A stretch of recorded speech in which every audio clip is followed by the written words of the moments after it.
If there's one thing we know about television, it's that the more famous you are, the more money you make. Legacy shows like Friends, Seinfeld, and The Big Bang Theory are still huge household names that draw millions in ad dollars to this day. In addition to the shows, the actors who star in them see hefty paydays as well, with some stars earning up to $2 million per episode. We'll be adjusting for inflation, but ranking by the gross number.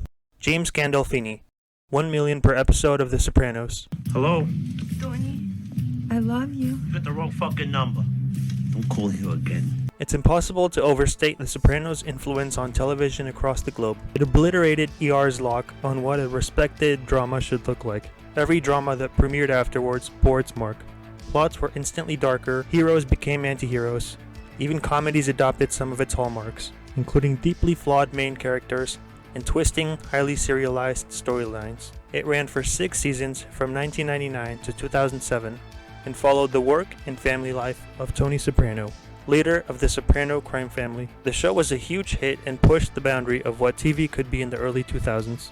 It also made a huge star of its main character, played by James Gandolfini. The star knew that he was valuable and negotiated a salary of $1 million for an episode in the final season of the show. Adjusting for inflation, that nets him just over $1.3 million per episode. The cast of Friends, $1 million per episode. Fajitas! Be careful! Very hot plate! Very hot! You don't even have oven mitts on! The American sitcom that stole hearts 25 years ago and continues to do so even today. The adventures of 6 friends living in New York as they navigate life, relationships, and careers. The Friends cast started off with an earning of $22,500 per episode. In the second season, their earnings were bumped up to $40,000 per episode. With the filming of the third season, the cast banded together to negotiate their earnings as a group.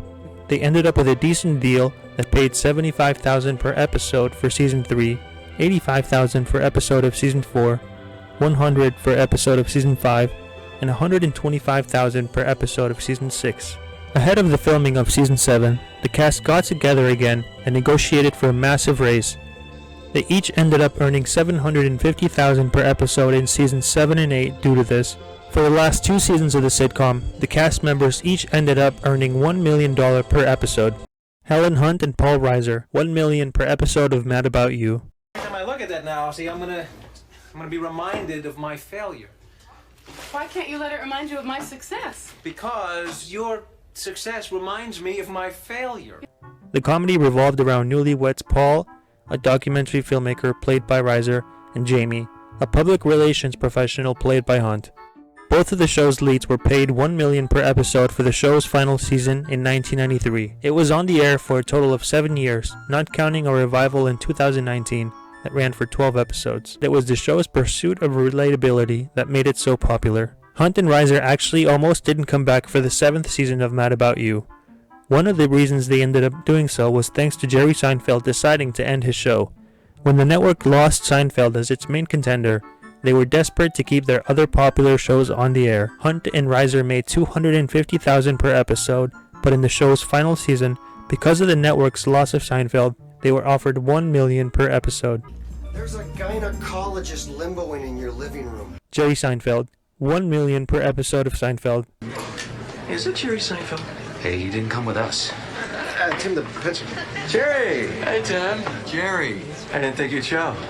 Jerry Seinfeld and Larry David got together to create a pilot for NBC called The Seinfeld Chronicles. It was obviously renamed Seinfeld and ran for 9 seasons and 180 episodes. It is one of the most successful shows in syndication history as well, generating more than $4 billion to date, with most recently Netflix buying the worldwide rights to the show in 2019, in a deal that allowed the show to stream on Hulu until 2021 for a cool $500 million. Jerry earned $20,000 per episode during the show's 5-episode first season. His per episode pay was doubled to $40,000 for the second and third seasons. For seasons 4, 5, and 6, $100,000 per episode. For seasons 7 and 8, $500,000. For season 9, Jerry earned $1 million per episode. He was the very first television actor to earn $1 million per episode. Tim Allen, $1.25 million for episode of Home Improvement. It's so good. Watch this. Talking like this. Walk in. Hi, everybody. It's just great to be here. My name's Tim, the dual. Back when Home Improvement was the biggest sitcom around, you couldn't go anywhere without hearing Tim Allen's signature grunt. The show, which aired from 1991 to 1999, also starred Pamela Anderson for 2 seasons and helped launch her TV career. At its peak during its 3rd season, the show was pulling in upwards of 35 million people per episode. Ironically, this dwarfs the amount he infamously earned for Disney's original Toy Story, a mere $50,000. With the massive success of his first venture as Buzz Lightyear, Tim Allen would see an astounding pay bump for Toy Story 2, for which he took home $5 million. During the last season of Home Improvement, Allen made $1.25 million an episode. Adjusting for inflation, that's an easy $2 million. Compactor. Ha perfect.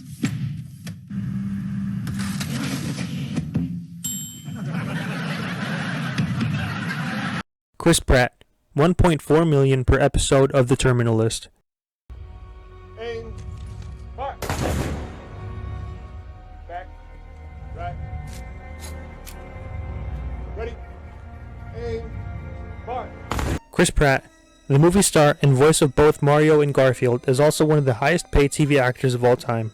Star-Lord himself was paid $1.4 million per episode of the show, The Terminal List. The show, based on a novel by Jack Carr, follows the adventures of Navy SEAL James Reese and his platoon as they're ambushed during a dangerous mission, as well as Reese's subsequent return home. One of the major reasons why Chris Pratt is pulling down a premium is the fact that he is a powerhouse at the box office. Chris Pratt has been responsible for helping gross over $12 billion. This is largely thanks to his time in the Guardians of the Galaxy movies, 2 Avengers movies, and the Jurassic World trilogy, which he was the lead of. As if that's not impressive enough, he's also been featured in other hit films. The Lego Movie, Passengers, and Wanted all went on to gross hundreds of millions of dollars globally, and Pratt lent a helping hand to all these projects. Kelsey Grammer, $1.6 million per episode of Frasier. 6 months ago, I was living in Boston. My wife had left me, which was very painful. Then she came back to me, which was excruciating. Cheers aired its series finale in 1993 after a successful 11 seasons. Only a few months later, Frasier kicked things off. It followed Cheers bar regular Dr. Frasier Crane as he left his ex-wife and son behind in Boston to reunite with his father, Martin, and his younger brother, Niles, in Seattle. Frasier became employed as the host of his own radio show, where he helped callers through their problems, while never quite knowing how to handle his own. A critical success, earning a 107 Emmy Award nominations and winning 37. The sitcom aired 11 seasons on NBC from 1993 to 2004. It stood apart from Cheers by having a smaller cast, which allowed for more character-driven storylines, leading to more heartfelt and wholesome moments throughout the show, while still remaining humorous enough to be a comedy. For those final 2 years, star Kelsey Grammer made about $1.6 million an episode, with 22 episodes a season. That's a lot of zeros. Adjusting for inflation, he made almost $3 million per episode. Ray Romano, $1.725 million per episode of Everybody Loves Raymond. There were times that your father just fouled people for... Sometimes he would foul people on the street. Look, I don't want to be rude, Mr. Lucas, okay? But this is my father we're talking about. From 1996 to 2005, Everybody Loves Raymond was one of the hottest sitcoms around. Raymond Barone is the central figure of the series that ran for 9 seasons. He is a sports writer for Newsday who lives on Long Island with his family. Expect the usual family drama, dry, sarcastic humor, the odd relationship he has with his mother, and his inability to take proper responsibility if that means conflict will ensue. The show netted its star $1.7 million per episode from 2003 to 2005. Adjusting for today, that's an astonishing $2.4 million per episode, a testament to how much America loves goofy sitcom dads and Ray Romano in general. Part of the reason why the show was so successful is that it didn't really push any boundaries. It was safe and fairly honest about what it was. No one ever accused it of being the best show on TV, but it also never needed to be. Charlie Sheen, $1.8 million per episode of 2.5 Men. Charlie, this is Jake's tutor, Stu. Hey. I'm not high, man. It's my cat. Relax, Stu. We're not cops. Oh, really? He sure looks like the heat. The show kickstarted in 2003, and right out of the gate, it resonated with the audience, becoming a monster hit for CBS. The show turned into a juggernaut over time in terms of profitability, bringing in $3.25 million per episode at one point, making it the 3rd highest revenue-generating program. Of course, the main part of its success and appeal had to do with the show's main star, Charlie Sheen. Even show creator Chuck Lorre admits Sheen had a likable quality to him that made the star endearing to fans and those behind the scenes. Sheen earned a salary of $300,000 per episode back in 2008. At the time, this was a salary among the elite sitcom comedy actors. Only 3 years later, given the success of the show, the number would skyrocket even further, all the way up to $1.8 million per episode of 2.5 Men from 2010 to 2011. Adjusted for today, that's $2.2 million. In its prime, the show was pulling in 14 million viewers an episode. When he was eventually fired for a number of reasons, including a fight with the show creator, Sheen gave a rambling and fairly incoherent statement to TMZ about the end of an era. Jennifer Aniston and Reese Witherspoon, $2 million per episode of The Morning Show. She's throwing me under the bus. Mitch Kessler, my co-host and partner of 15 years, was fired today. The highest paid TV actors of all time happened to be on the same TV show. Both Jennifer Aniston and Reese Witherspoon earned $2 million per episode for the Apple TV Plus show, The Morning Show. The show was well received by audiences as they saw Aniston and Witherspoon reunite after 20 years, having played the role of Green sisters in the sitcom Friends. The Morning Show follows journalists as they struggle to stay relevant in the changing landscape of media, and the chemistry between the two carries the program. Of course, it costs money to hire talent at that level,